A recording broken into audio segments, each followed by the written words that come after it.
Video hii inamuonesha wakili akizungumza namna ambavyo afisa elimu mkoa wa Singida Dr. Elipidius Buganda ambaye amefikishwa katika mahakama ya wilaya ya Singida na watumishi wenzake wanne wakikabiliwa na mashtaka 13 likiwamo shtaka la utakatishaji fedha shilingi milioni 44,623,023.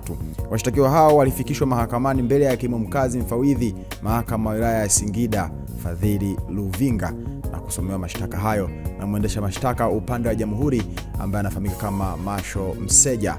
Mbali na Dr. Baganda, wengine waliofikishwa mahakamani hapo ni Pasco Kichambati ambaye ni mkuu wa shule ya sekondari Muganga, afisa elimu maalum manispaa ya Singida Deonatus Malima, afisa fedha manispaa ya Singida Jumanne Lazaro na mwalimu wa shule ya sekondari Muganga Evans Mulongo. Hao ndio ambao wamefikishwa mahakamani hapo kwa kosa la utakatishaji fedha zaidi ya shilingi milioni 44,623,023. Fedha hizo zilikuwa ni kwa ajili ya michezo katika wilaya ya Singida. Kama unaelewa, shule za msingi, shule za sekondari zinakuwa na michezo. Umeseta, umetashumta, ndio pesa ambazo hawa jamaa wameweza kuzitakatisha. Hebu msikilize wakili huyu akizungumza kuhusu kesi hiyo.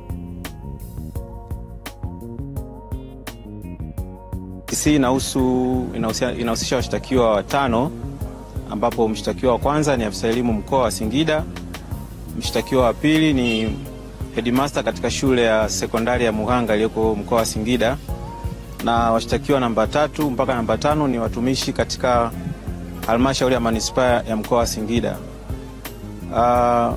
Kesi inahusisha fedha za umma ambazo zilikuwa zimetengwa kwa sababu ya shughuli za michezo ya shule ya msingi kama UMITASHUMTA kwa mwaka 2023, ambapo mshtakiwa namba 1 afisa elimu mkoa alizichepusha fedha hizi, badala kwenda kufanyia shughuli iliyotegemewa basi alienda kuzifanyia shughuli za binafsi na hivyo kutengeneza makosa ya uchepuzi.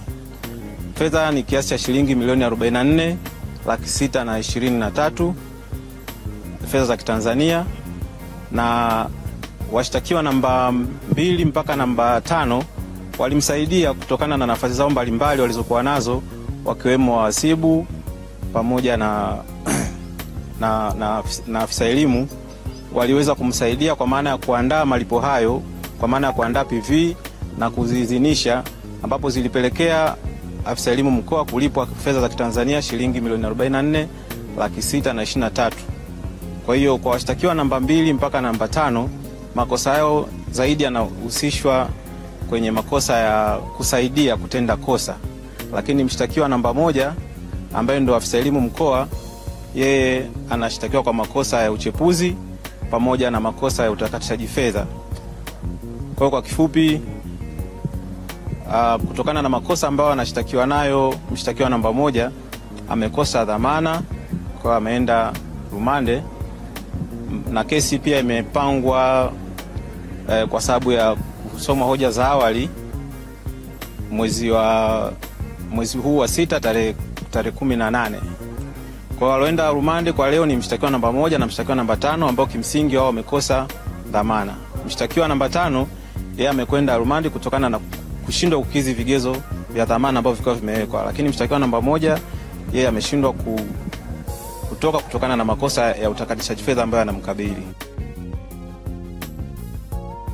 Huyo ndio wakili amezungumza namna ambavyo washtakiwa wengine wameshindwa kupata dhamana kutokana na kutokidhi vigezo vya kupata dhamana na kurudishwa rumande. Maoni yako ni yapi? Nione kwenye comment hapo chini, itakuwa swadakta sana. Hii ni VOT updates kutoka Singida. Wakati wote sisi tumechangamka.